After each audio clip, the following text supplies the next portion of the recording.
Hello odd ones, thank you for clicking into the channel. My name is Z Solom, and we are going to continue on to the arcades where we know that Flapjack was last seen around. Without further ado, let's get into it. The game's arcade is hard to miss. At the end of the dead shopping street, a shrill neon sign draws attention to itself. You think it looks rather retro, although the people of Innsmouth will probably think it's state-of-the-art design.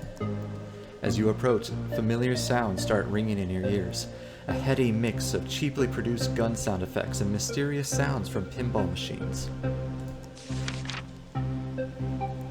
This cocktail of synth effects gives you a jolt of nostalgia, annoys you already. I kind of, if this is the music I was talking about, I kind of like this. I could listen to this. It gives me nostalgia.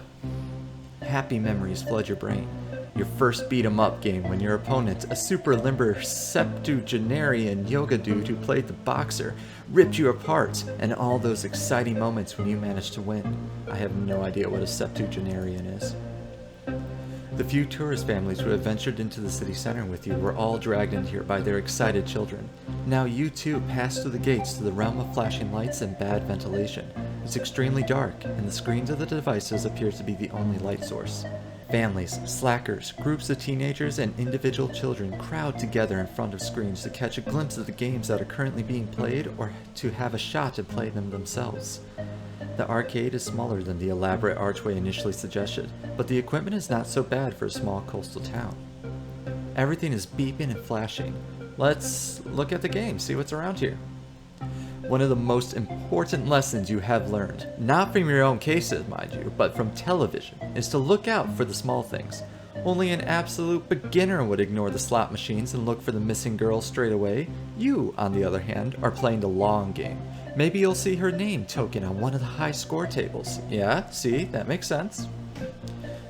Maybe you'll be able to improve your own reflexes, toughen yourself, and steel your nerves by playing a few rounds. A little girl is missing, but you'd rather play a round of computer games. But don't worry, no one will ever find out. Oh, it's being sarcastic again. Alright. Alright, this is our own thought bubble. How often will you return to Innsmouth? You ask yourself. The answer, of course, is hopefully never again. So you might as well make the most of it and try to leave new high scores for posterity. You're interested in the pinball machines, the retro game machines, the first-person shooters, or none of them? What else is there? Is there some kind of like hidden backroom games? None of those. Ridiculous! Even an ancient C64 has more exciting games on offer than this arcade. After you've reassured yourself that all the machines in this place are not worth your time, you decide to focus on your mission again. Oh, well, yeah, let's find Flapjack. That's the mission. What now? Look for the little girl again or to the exit? Let's look for her. Take a look around. You give the search for Tabitha another go, but given the bad lighting here, even if the girl were standing a mere 2 yards away from you, there's no way you would recognize her. After walking around the machine a couple of times, you give up on finding her in the arcades. You leave the arcades on wobbly legs. After all, the flashing colors, incessant beeping and shooting sounds, you welcome the dullness of shopping on the streets. Ah, well now I have no idea where we're supposed to go. We were told the arcades several times, and there was nothing there. The evening has already begun. Have you really wasted the whole afternoon here? It's unfortunate, but a good investigator knows when to admit defeat. After all, you were paid in advance. That's true. Although that extra money we would have gotten to find her would have been nice as well. It's time to go to the hotel. Alright, back at the hotel. A gray veil covers the town. The light of the sun drains away, and with it, any residual heat. Although Innsmouth is a boring coastal town and probably doesn't have any street gangs, you feel relieved when you see the gables of the Gilman Hotel. On your way here, you distinctly felt as if someone or something was following you. Probably was. You could swear there were shadows. They were only visible for a fraction of a second whenever you entered an alley. These fleeting shadows, they are still there, lurking somewhere in the dark. You can feel it in your gut. You'll soon be safe. The growing paranoia, the constant glances over your shoulder. Soon, you can forget about all of that. Grabbing a bottle of Jack is the only movement required once you're in your hotel room. Alright, sounds good. The parking lot in front of your hotel is completely empty. Have all the guests left? Does Innsmouth even have a peak tourist season? Fortunately, The entry gate is not locked. In fact, everything seems just as it did this afternoon when you left the hotel, not a soul around. The chandelier lights your way into the foyer, and the creaking floorboards welcome you. As you enter the foyer, you can hardly believe your eyes. Who is waiting for you at the reception? None other than Cornelius Gilman III, and you could swear he is in exactly the same pose when you left him. Hello, Cornelius. He stands motionless at the reception desk. Walk up the stairs to your room. Let's say hello. We need to get him on his good side. You can't just completely ignore the only other person in the building. You stroll leisurely to the reception desk and nod at Cornelius. How nice to see you. I trust your stay in Innsmouth has been pleasant so far? He smiles. Agree. Pleasant. I hate this hellhole. Don't you ever go to the bathroom? Let's be blunt. We've gotten pretty far with this route. Don't you ever go to the bathroom?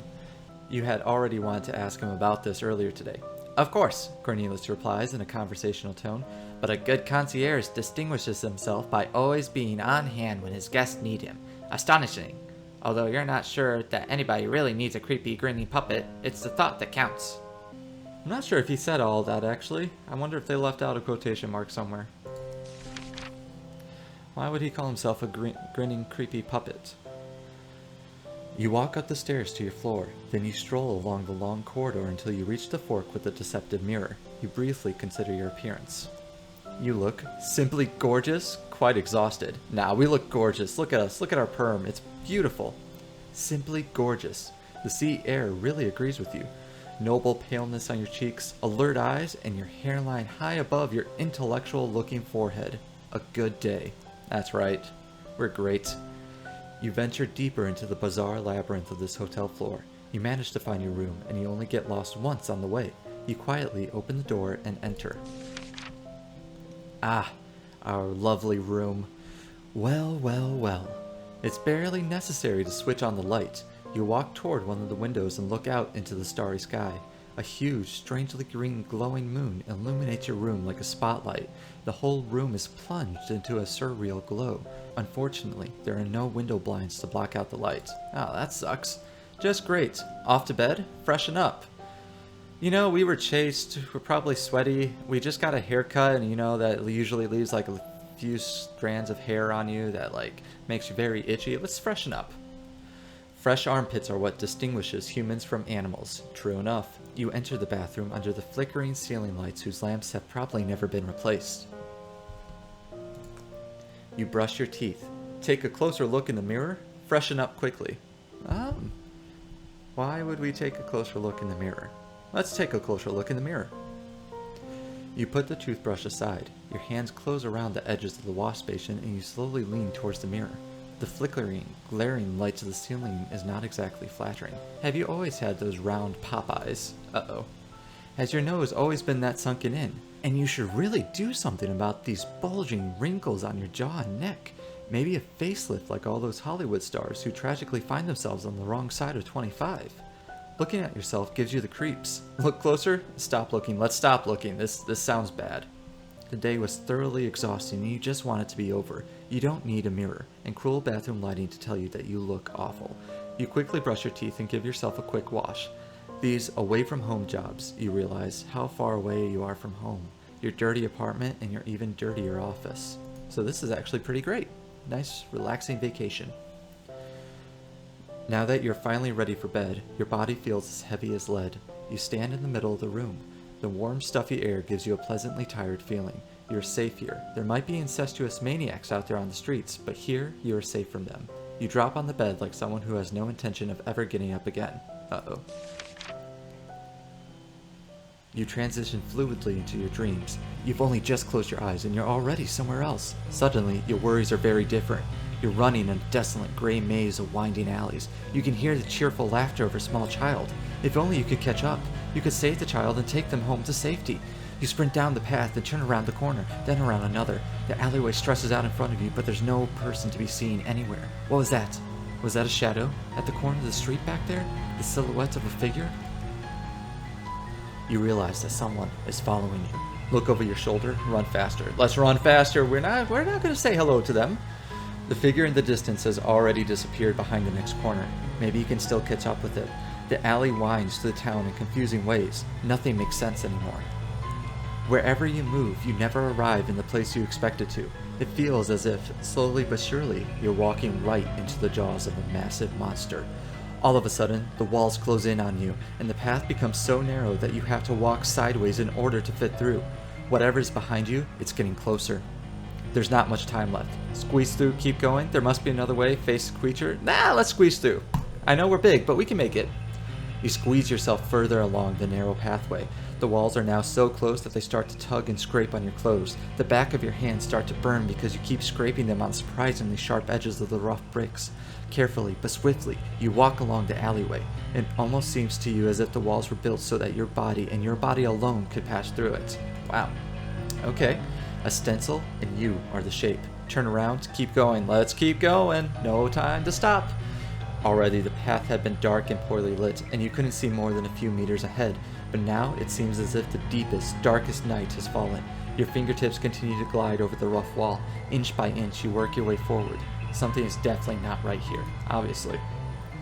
The alley you wanted to cross is no longer an alley. The wall all but clings to your body. Every inch of the wall now presses your body and clothes, just as if the alley has been waiting for you, and you alone to enter it. Uh-oh. Although you can no longer move freely, you appear to be moving forward. Are you still dreaming? I hope so. You keep going. By now you have forgotten why you started walking in the first place. The stone wall appears to be crawling into your skin, yet you feel sheltered and safe. It has always been your destiny to be here in this place right now. Final destination, at last. You never wake up again. Ah! Nightmare, you died in your sleep. Sweet dreams. Ugh. Alright. Time to go back. I will jump to... I don't even know where we messed up. Aside from going forward in the alley. I guess we should have turned around. Maybe we were just running from the little girl. That would have been ironic. Alright. I'll go back to after we had just fallen asleep and right before we chose to continue down the alley. Alright, here we are again. This is where we said squeeze through, keep going, and that ended up in failure. There's not much time left. Is there another way, or should we face the creature? Let's face the creature. Let's see if my theory's correct and it's actually just a little girl that we're looking for. That doesn't look like a little girl. With bated breath, you turn around and look down the streets you just came from in order to face whatever is pursuing you. No matter how hard you try, your eyes refuse to look directly at it. The tentacle meatball right in front of you seems to be only a small outgrowth of the much larger but also shapeless, impossible creature that is following you. You begin to despair. You close your eyes, look directly at it. Let's close our eyes since we can't look directly at it. You close your eyes and, your fear is gone. Did that thing really look that horrible? Didn't it actually resemble that creature from the cartoon series about a school full of monsters? It was naked and it carried its 2 eyes in its hand. Cartoon series are pretty sick sometimes. That's true enough. Can't remember how many times I've had disturbing dreams about cartoon series. Heavy steps announce the bizarre creature is approaching. Open your eyes. Wait. Let's wait. Closing your eyes seems to help us right now. Keep calm.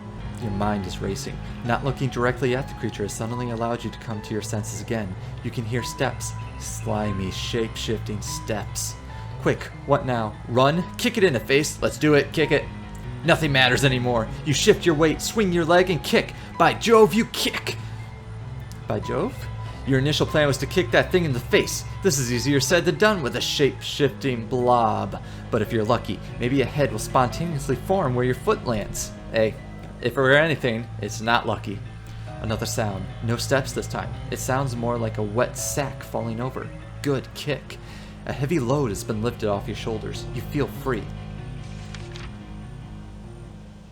A wonderful dream. The kind where you face your subconscious fears and defeat them. Maybe the fact that your subconscious has projected an obnoxious blob should give you food for thought, but you can go over the details with a therapist later. The successful fight against this nightmare creature has relaxed you. You sleep the sleep of the righteous, or something like that. Who knew kicking was going to work? I didn't. Your sleep is only interrupted when you hear a soft chant. Iya, iya, Cthulhu Fatang. Iya, iya, Cthulhu Fatang. Iya, iya, Cthulhu Fatang. Iya, iya, Cthulhu Fatang. No idea if I said any of those words right. It seems a group of people has invaded your room while you were sleeping. Carrying torches and pitchforks, they have squeezed themselves between the beds and the closets, their faces hidden by hoods. You're quite grateful for the hoods because they hide the hideous faces of these locals. Uh-oh. Your suspicion that radioactive waste is being disposed of in Innsmouth is confirmed once again. The light of the torches dances frantically on the wrinkled faces of the people staring down at you. Shining, beetle eyes, bulging lips, you've seen these deformations many times during your short time in this town. While the crowd merely gazes at you like you are an animal in a zoo, a pop-eyed man with sunken cheeks leans over you. In his hands, he holds something shiny. He's holding a knife, right over the place where your heart is. The man remains in this position and clears his throat. Oh, well, this is inconvenient. Scream. Hey, what the heck? Please don't hurt me. Let's... Scream. Ah! You scream. Your scream is so deafening that a feeling of terror overcomes the strangers in your room. Confused, the people in front stagger back and stumble against the people behind them. The man with the dagger also staggers backwards. His frog eyes widen even more in terror, but then his surprise gives way to grim determination. Oh no. Father Dagon, Mother Hydra, accept this sacrifice! Without hesitation, he plunges the knife into your heart. And again, and again. Oh, we died again? A sacrifice to the gods. You are offered as a sacrifice to Dagon. Congratulations. Let's go back. I'll fast forward again. Hang on. Alright. We're back at this spot again. So, last time we screamed, it worked for a second, and then he came back and started stabbing me. So... do I beg for my life, or do I just question it? I'm gonna say question it. Question it seems to get us in a lot of and out of a lot of situations, so let's do it. Aye, what the heck? A group of strangers invading your room, repeating chants and waking you up? Those hillbillies sure picked the wrong victim. Hey, what the heck? You growl at them, thoroughly annoyed. The man who was just pointing his dagger at you flinches. His arms slowly sink down. Irritated, he exchanges looks with his comrades. You don't know that yet, despite spending a whole day in Innsmouth. There's an uncomfortable silence in the room. Oh, I see. So I'm supposed to expect that someone's going to come into my room with a knife over my heart and stab me? Are you being serious? It's a sex cult thing, is it? Yes, I'm being serious, damn it. These are both good options. This one sounds like it's gonna kill me, but I kind of want to see their reaction. Let's do it. It's a sex cult thing, isn't it? It's a sex cult thing, isn't it? These hillbillies are only ever after one thing. As soon as a good-looking newcomer from the big city comes to their little village, they all want a piece of the cake. It's a sex cult thing, isn't it? A few gasps can be heard. Mummy, what's a sex cult? The voice of a child asks from the back. Oh no. Shh, no, not now, someone whispers quickly. Who brings a child to a ritual stabbing? Quiet now. The gaunt man, probably the leader of the group, swings a dagger through the air in an agitated manner. No, we are not a sex cult. He hesitates. Technically. Alright. What's the technical aspects of it? Huh. Technically. To get a little more comfortable, you turn over on your side and lean on your elbow. Oh my. Tell me more about how this is technically a sex cult. Well, undoubtedly, you might say that, He makes air quotes with his free hand. Physically intimate rituals, especially connected to the tidal moments and tidal movements and the people from the sea, are integral parts of our beliefs. Keep going. He clears his throat. But to immediately jump to sex cult is probably a bit exaggerated. Mommy, but what is a... Shh! Not a cult? Fine. You can hardly imagine these people here in Speedos or bikinis, let alone completely naked. Fine. Then, what are you? You say defiantly. The gaunt man scratches his head with the dagger. Okay, so, what do you know? Did you notice anything weird today? You look back on the day. No, nothing. Nothing at all. It's been perfectly normal. The man rolls his pop eyes. Although you can't see under the hood of the others, you're pretty sure that the others are doing the same. Okay, so where to start? The stranger sinks to his knees and thoughtfully taps the flat side of the dagger on the edge of the bed. Well, for starters, we all pray to Dagon, ruler of the ocean. This is, well, Dagon can change shape. He prefers the shape of amphibians or octopods. Ah, okay. A kraken, someone in the crowd says helpfully. Yes, that's right, kraken. More than 100 years ago, the founding families of Innsmouth committed to following the order of Dagon in order to never go hungry again. Mommy, I'm hungry. Shh! That little kid, she's speaking from the heart. Annoyed, the man casts a glance over his shoulder and then continues. On nights with favorable constellation of stars, we sacrifice infidels. Today is such a night. He waves his dagger. All those involved in such a sacrifice, he gestures to the rest of the group.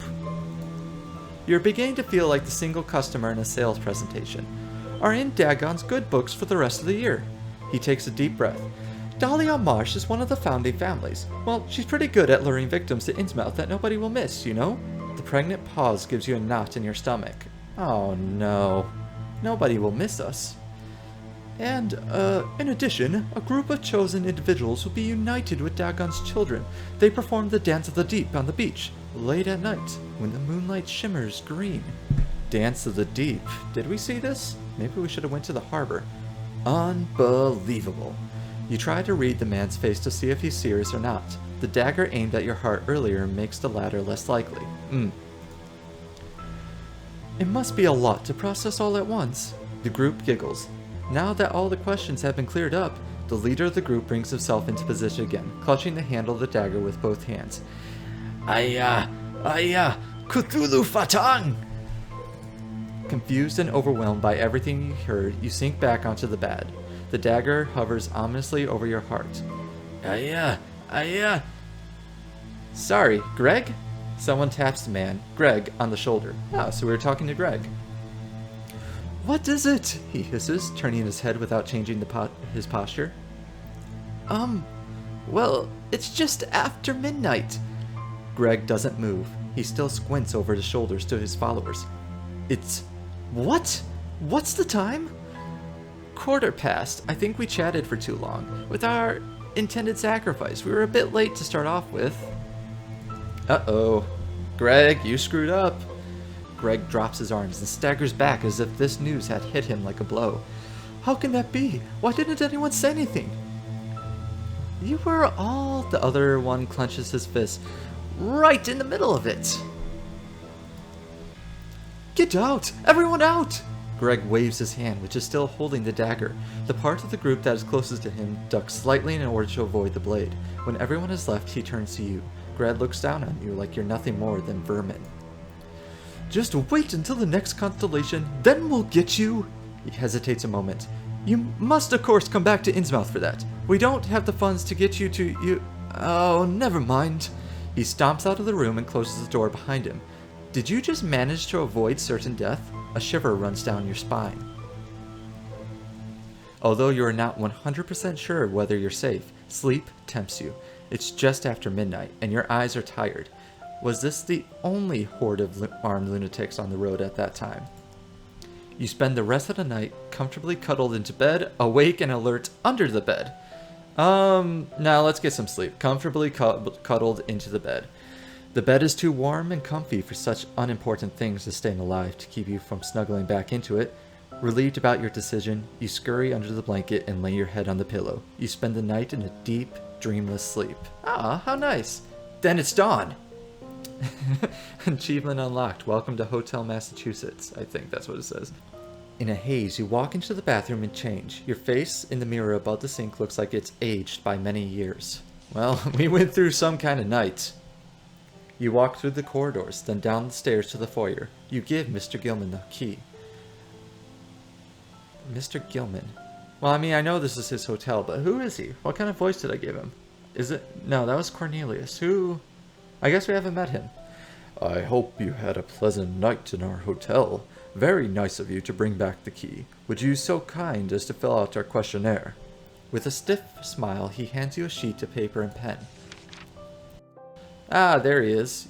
You rip up the paper, write obscenities in the different boxes, fill in the questionnaire.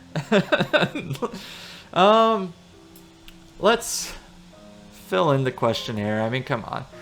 You roll your eyes pointedly, but then you start to fill in the form truthfully, apart from current personal details. Would you recommend the Gilman Hotel to your friends? How satisfied were you with our service? Was there always a contact person available for you? You whistle quietly. The nerve of him. You love to ask Mr. Gilman questions about everything that went on last night, but an instinct that usually prefers to sleep advises you to get out of here while you can.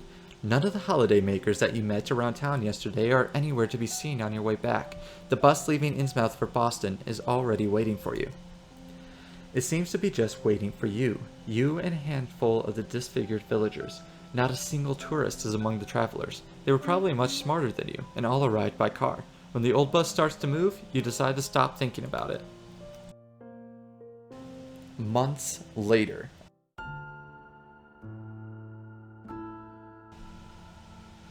You jerk awake. Only the pale moonlight seeps through the blinds of your apartment. It must be very late in the night. You're soaked in sweat, as per usual. You sit up on the edge of the bed and try to calm down. You're safe. You're at home. You manage to put an end to their schemes, the kidnappings, and all the lies. You've escaped, but you're still under the spell of Innsmouth. Oh no. A bad feeling. You returned to Boston. You did everything you could. Oh no, so we didn't find the missing little girl. I don't know what the good ending would be. I don't know what the correct ending will be. But I am still curious about all the different endings. We never went down to the harbor.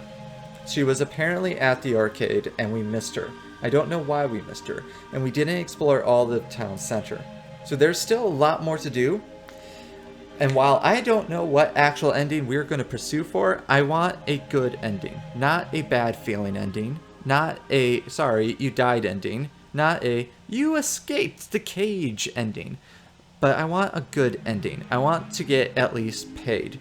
So, with that, I don't know where we're going to start off next time, but once I figure it out, you will know too. So thank you everyone for watching, and stay tuned for more.